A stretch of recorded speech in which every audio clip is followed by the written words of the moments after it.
Hello, ladies and gentlemen. Welcome to Chris's Corner. I'll be your host, Chris Corner, and today we're going to be talking about Star Wars: The Force Awakens. Now, let's get this out of the way quick. This is a nice spoiler-free spot. So, it's a fantastic movie. I enjoyed it from beginning to end. Of course, it has its flaws. Ups and downs were fantastic. Oh, it's great. Go see it. Go see it, and then come back and watch the rest of this review. And yeah. So go now. Go. Just click off this video. I don't care what time it is. Go watch it. Go. Okay, you're back. All right, sweet. So Star Wars: The Force Awakens. So this movie, right from the opening, was fantastic. I loved Poe. You see Poe right from the beginning, and he's getting the little star map from what's his face. In the First Order, boom, comes in and attacks. Oh, it was great. Looking at the First Order, looking at the new Stormtrooper armor, I think they did fantastic. Of course, we've seen it before in the trailers, but, it looked great. It was weird that Finn was the only one to get really dirty or any blood on him whatsoever. Like, I had heard this comment a couple of times before, too. Like, you see a couple specks of dirt on some of the other Stormtroopers, but really Finn was the only one who got dirty. I don't know. Weird, but okay.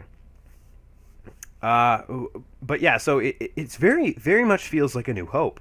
You have the droid who has the message, who has to get it to the Resistance. It felt very familiar, of course, and you know what? You can't hurt going back to your roots. But again, you're watching most of this movie and you feel like I've kind of seen this before. But okay, they're not like beating it in the head or anything like that. But yeah, it has a very similar feel to A New Hope. So the movie carries on, and then, of course, Poe is captured and taken aboard the First Order ship, the Star Destroyer that they have, and Finn helps him escape, and the two of them escape together, and they develop this bromance right away. Like, he's like, I'm gonna rescue you. He's like, oh, you're with the Resistance. He's like, no, it's just the right thing to do. And I was like, oh, perfect, because the orders, like the troops in the First Order, they're not clones. They're humans, and as they state in the movie, that they handpick them right from birth because they're the prime, like they're just the prime candidates for it, and it was awesome. But yeah, and I like how Finn's like, no, it's just the right thing to do, and so he goes and he helps Poe escape, and he figures stuff out quickly, and they really pushed in the trailers that it looks like Finn might be the Force sensitive one, and they kind of carry that along, but you never really see him attuned with the Force at all, and I liked that. And of course you see Rey as well, and Rey's on Jakku, and she's just kind of figuring shit out, and she's been left by her family, and blah blah blah blah, and she scavenges for parts for food, and this and that. Also feels very familiar. Desert planet, you've got your hero who, well, in this case, wouldn't leave, did not want to leave, instead of couldn't leave. But okay, didn't want to leave. And so Rey and Finn meet by coincidence. Oh, that's Poe's jacket, blah, blah, blah, blah. And, then they run to a spaceship, and they're trying to escape because the First Order is now attacking the village that they're in. And all of a sudden, they're like, no, we can't take that one. That one's junk. Let's run to this ship. And they run to this ship, and it gets blown up. And as soon as they said, that ship is junk, you knew it was the Falcon. And, of course, seeing the Falcon again after all of this time, just magical. And, it was great. And then the chase after that was it was so intense. I mean, the two of them going, she's piloting the ship like it's nobody's business. And she's just so in tune with technology and the way the ship works and everything like that. It's like, oh my God, could this be Han Solo's daughter? Blah, blah, blah, blah. And as the story continues, you're pretty sure it's not. But we'll touch on that a little later. But her and Finn just, again, they developed this great relationship as well. And I mean, of course, you're left not knowing what happened to Poe, but whatever, no big deal. We all knew he was coming back. We weren't that butthurt about it. And then they get picked up, and you see Han Solo and Chewie. And, of course, we all saw it in the trailer, so we all knew it was coming, but it's just such a wonderful moment to see the two of them come back. And it was so good to see Harrison Ford play Han Solo, like old Han Solo. You're not seeing old Harrison Ford play Han Solo, you're seeing old Han Solo. Like, you feel that this is Han Solo, like, 30 years later. Like, you feel that. You can tell that this character has aged and he's been through some shit, and He needed he just it felt great, and he did such a good job, such a good job, and of course him and Chewie together as always. But I don't know, right from the get go, you knew something was different. But he played such a big part in the story. He was such a pivotal role, and he had quite a big appearance in it. But it was wonderful, and it carries on and carries on. And I'm gonna jump ahead a little bit. And yes, Han Solo dies in this movie, and unfortunately, I called this months back. You just Harrison. We knew Harrison's getting old, and we knew he didn't want to do it. And you know what? I think it was a great send off. He had to die, and I think they did a really good story arc with it. And I loved it. It was, of course, it's sad to see him go. It was sad to see Han Solo die because we all love him so much. I mean, you just can't not. He's just such a scoundrel. You can't not love him. But yeah, now rewind, and of course, you get to Kylo Ren, and you find out, Han Solo is Kylo Ren's father, and another thing, I kind of felt that was going to be the case from the get go, and I have a feeling like if they took one thing from the expanded universe, the Legends, Star Wars Legends, I call it now, I'm really glad it was that they took that Han Solo's son became a Sith Lord, like became a Sith, fell to the dark side. Because I always felt that was a very strong thing. I don't know. I always loved that in the expanded universe was the Jason Solo's struggle. Of course, Ben, they call him now. It's Ben Solo, which is totally fine by me. But in the books, Jason Solo, his struggle over years in the books, I mean, he was good, and then he fell to the dark side, and he was kind of a gray Jedi, and then he just super fell to the dark side, and it was great. And I mean, if there's one thing that they had to take from the expanded universe, it was definitely Han Solo's kid being a Sith. And I'm really glad that, JJ stuck with that. And I think it was fantastic. Now, Kylo Ren in this really did start off as a badass. I mean, Poe comes out and shoots at him, and he fucking stops that bolt, just poof, stops that fucking ray right in midair. And his force power just seems super strong. I mean, his stasis power and his mind reading power, you feel that this guy is really strong and really in tune with the force. But as the movie goes on, you see that he really is a very broken character.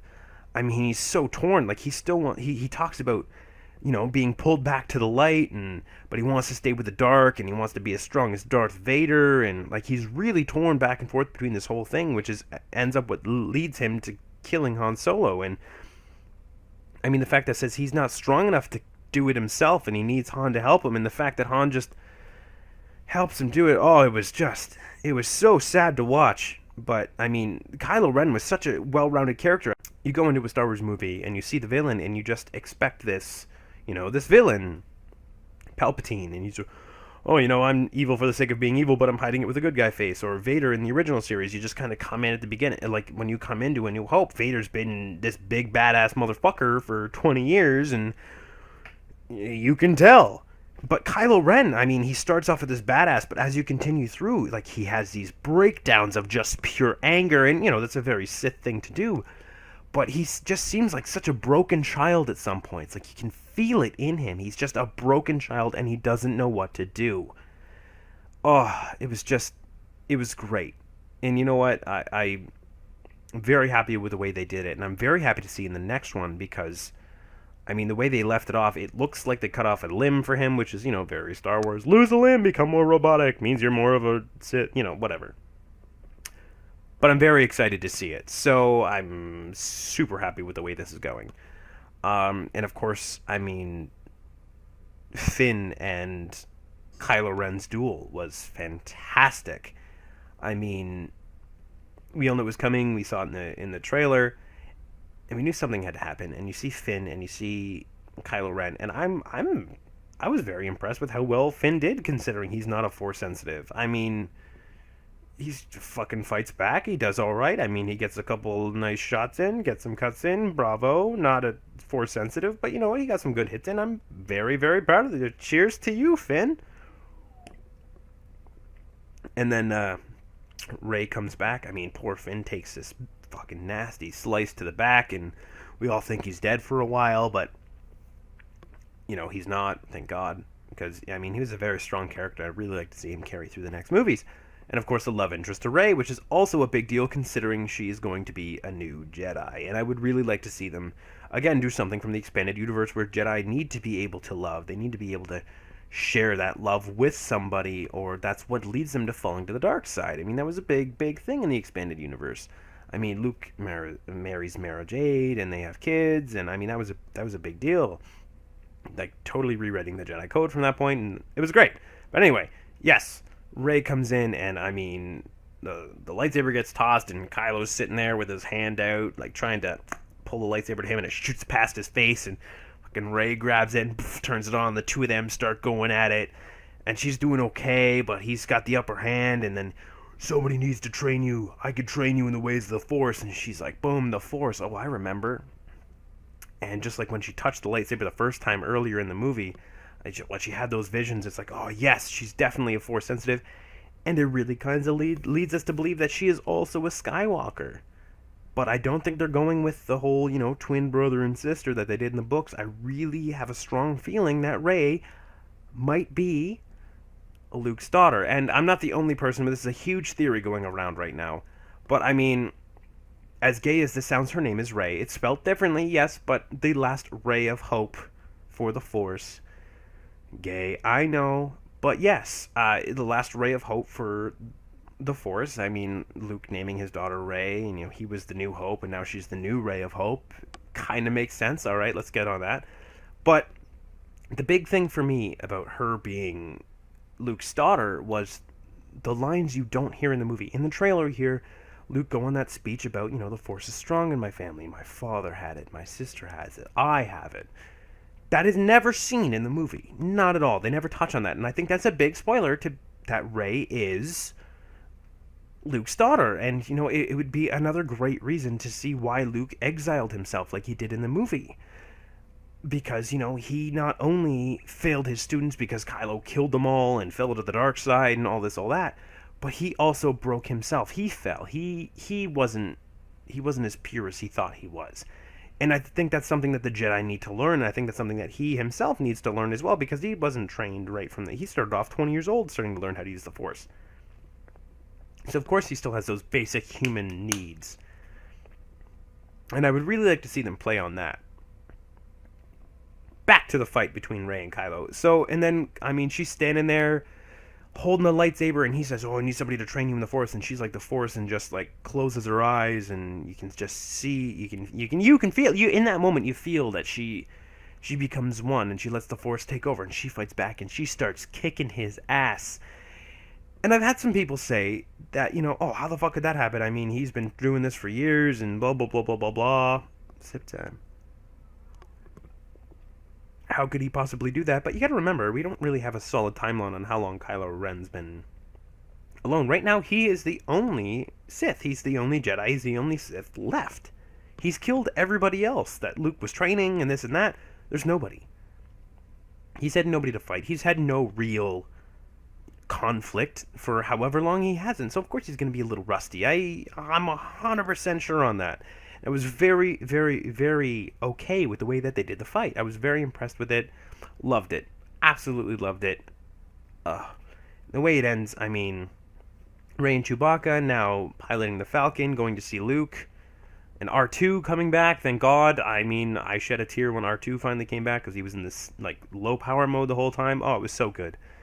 And seeing Han and Leia hug and the whole love there, and bring our son home. It was fantastic. It was a great movie. It has its flaws, of course. I mean, you didn't see anything of Captain Phasma. There was nothing. You see 2 whole scenes with Captain Phasma. Poe played very little part, and right now he's a huge fan favorite. But you only see him for like 7 minutes, 8 minutes of screen time. Loved him. He was a great character. But you didn't see him a lot. I mean, alright, cool.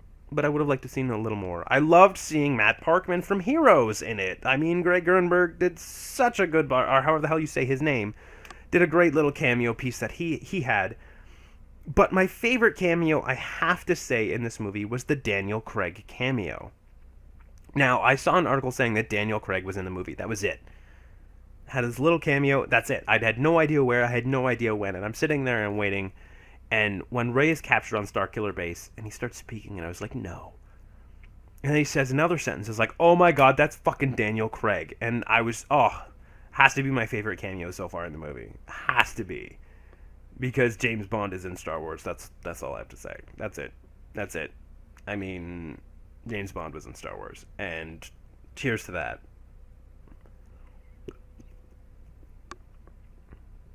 But yes, I loved the movie. I, of course, have my theories for the next movie, but that's now a long ways away. Or there's this Snoke character, and, you know, you have no idea what's going on with this Snoke character. I mean, he appears to be this giant at the beginning, and he's huge in this massive chair, and then you realize that he's a hologram when they drop some rocks through him or whatever. And then, you know, it kind of, you know, humanizes the character a little bit. I mean, they really didn't touch on Snoke too much, but it really did, you know, humanize him a little more, realizing that he's another hologram leading from, you know, a false chair like the Emperor was. I mean, it's somebody you see but is never there, you know? So, of course, he's not this gigantic character, and he's probably going to be a smaller in stature character, but you can tell he has seen some shit. I mean, he's got the scars on his face to prove it. And I'm really excited. And plus, Andy Serkis. I love Andy Serkis. And I'm sad that he got nothing in this movie. I was really hoping for more for him. But, yeah, I'm excited to see what they do with Snoke, because they really made it look like Kylo Ren was going to be your big baddie, but he's not. So, again, this feels very familiar. I mean, you have your leader leading from a hologram chair, telling your Darth Vader character what to do to this, and of course you have your general as well, who's trying to overpower the Vader character. I mean, it all felt very rehashed, but in a good way. I mean, you have your new Death Star. You had that. We had to destroy this, and we had a certain way to do it. But at least it wasn't, you know, 2-meter man port. We had to shoot a bomb through. But it was, I mean, a lot of it seemed very rehashed, but it was rehashed in a good way, and it was a nice dash of freshness on top of it. And now that they've done that, I mean, they've left you with this sad but good ending and everything like that. So they've kind of touched on everything you want to touch on from, you know, A New Hope and Empire Strikes Back. So I'm kind of really excited. I really hope they take a new direction for Episode 8, and I'm excited. If they was out now, I would go see it right now. I mean, I walked out of Star Wars. I want to go see it again, and I will go see it again. Don't worry, I'm going to. And I might do a sober review for that one, but probably not, because drunk reviews are more fun. But yeah, I loved the movie. Of course, it had its flaws. I mean, I can't just keep praising it the whole time. Certain parts seemed a little drawn out. Some parts seemed a little unnecessary, but it was good. I'm just going to stick with it's good. I don't want to talk about the negatives for it. Go see it, because even the negatives for me were what they needed. I mean, every Star Wars has its faults. Every single movie.